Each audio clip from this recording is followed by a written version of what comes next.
কলকাতা পোর্টে যে সমস্ত অবৈধ কাজ, লিকেজ, এক শ্রেণীর সিন্ডিকেট, তোলাবাজ কর্পোরেশনের কাউন্সিলরদের নেতৃত্বে বিগত রুলিং পার্টির সাহায্যে হয়েছে। মাঝে মাঝে টিভিতে, মিডিয়াতে খবর আসে যে জাহাজ থেকে মাদকদ্রব্য এবং অবৈধ জিনিসপত্র উদ্ধার হলো, ইত্যাদি ইত্যাদি। এটা হতো কারণ কলকাতা পুলিশ আর সিআইএসএফ বা পোর্ট অথরিটি, এদের অবস্থানটা দক্ষিণ মেরু উত্তর মেরুর মতো ছিল। যেহেতু এখন আমাদের ডবল ইঞ্জিন সরকার, আমরা সিদ্ধান্ত নিয়েছি প্রতি মাসে Kolkata municipal corporation, Shyamaprasad Mukherjee port trust, customs, CISF এবং কলকাতা পুলিশ, সঙ্গে ইন্টেলিজেন্স ভারত সরকারের এবং পশ্চিমবঙ্গ সরকারের, তারা যৌথভাবে মিটিং করবেন এবং অবৈধ কাজকর্ম আটকানোর জন্য বা রেভিনিউ লিকেজ সহ অন্যান্য বিষয়গুলোতে তারা দেখবেন। আমাদের মাইনর পোর্টের ডিপার্টমেন্টের জন্য আমি একটু আগে বলেছি আপনাকে, অনেক রাজ্যেই আছে, কিন্তু সবচেয়ে বেশি কাজ গুজরাটে হচ্ছে। ওনাদের নিজস্ব অসংখ্য মাইনর পোর্ট রয়েছে, উড়িষ্যাও অনেক পোর্ট করেছে।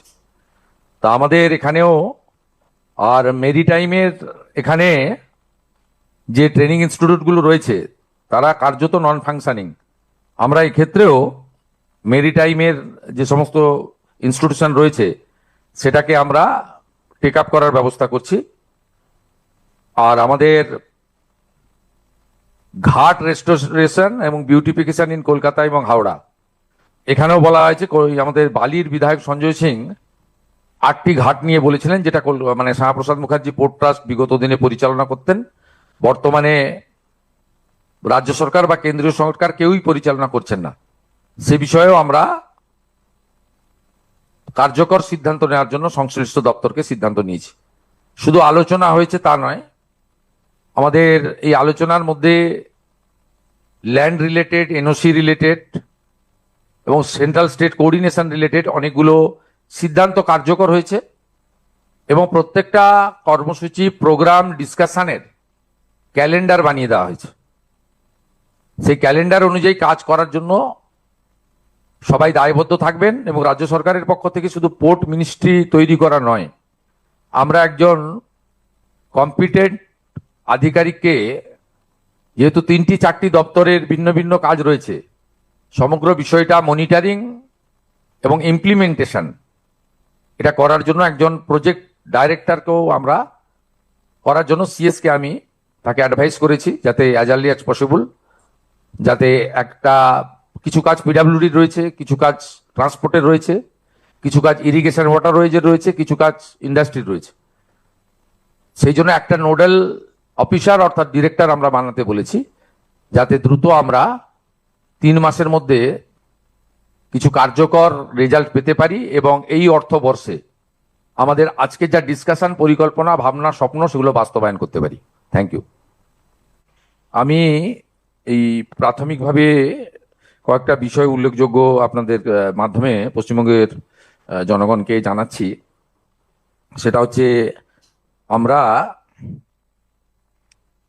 দায়িত্ব নেওয়ার পরে মূল্যায়ন করতে গিয়ে দেখেছি, এই বিষয়ে গতকাল আদানি গ্রুপের এমডি করণ আদানির সঙ্গেও আমার আলোচনা হয়েছিল regarding Tajpur deep sea port. ওটা তো ইতিমধ্যে ওনারা এক্সিট করে গেছেন এবং আমরা দেখেছি ওটা ভাইবিলিটি ছিল না, কারণ গভর্নমেন্টের হাতে কোনো ল্যান্ড ছিল না।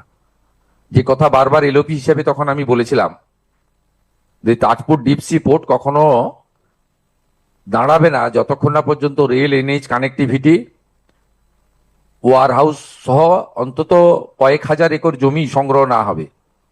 ফাইনালি সরকার পরিবর্তন হওয়ার পরে আজকের এই মিটিংয়ে আমরা, তার আগে আমাদের যে সংশ্লিষ্ট দপ্তর, মাননীয় প্রধান সচিব আছেন বন্দনা যাদব, তিনি তার নেতৃত্বে যে টিম, সিএস এর গাইডেন্সে, মনোজ আগরওয়ালজির গাইডেন্সে, তারাও যে মূল্যায়ন করেছেন, তাতে তারা বলে দিয়েছেন যে ওখানে পোর্ট সম্ভবই নয়, মানে যেহেতু রাজ্য সরকার হাতে কোনো জায়গা নেই।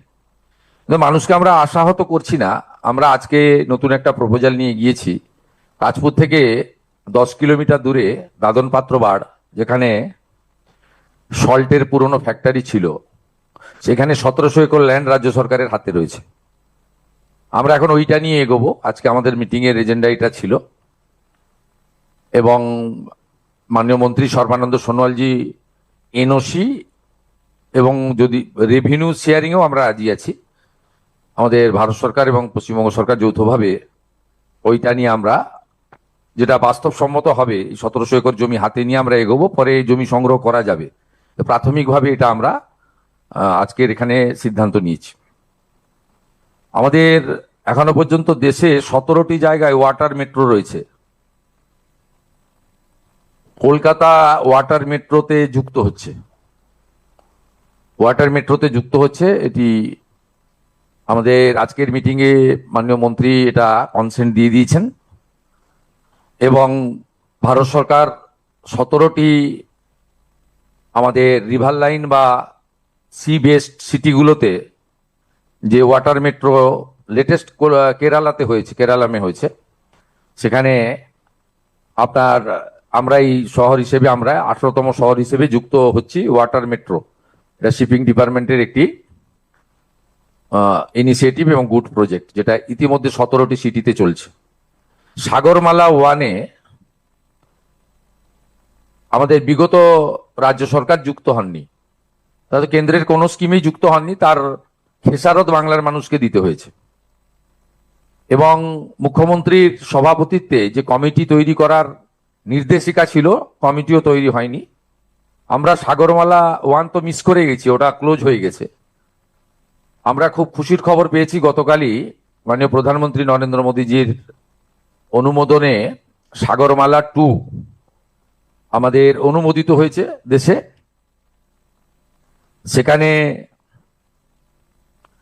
আমরা যুক্ত হওয়ার সিদ্ধান্ত নিয়েছি এবং মুখ্যমন্ত্রীর নেতৃত্বে এই সাগরমালার যে প্রপোজাল, এটা আমরা তৈরি করব এবং 22,700 কোটি টাকার প্রপোজাল আমাদের 5 বছরের জন্য আমরা রেডি করব। এই ফিনান্সিয়াল ইয়ারেও কতগুলো প্রজেক্ট হবে। এই প্রজেক্টের মধ্যে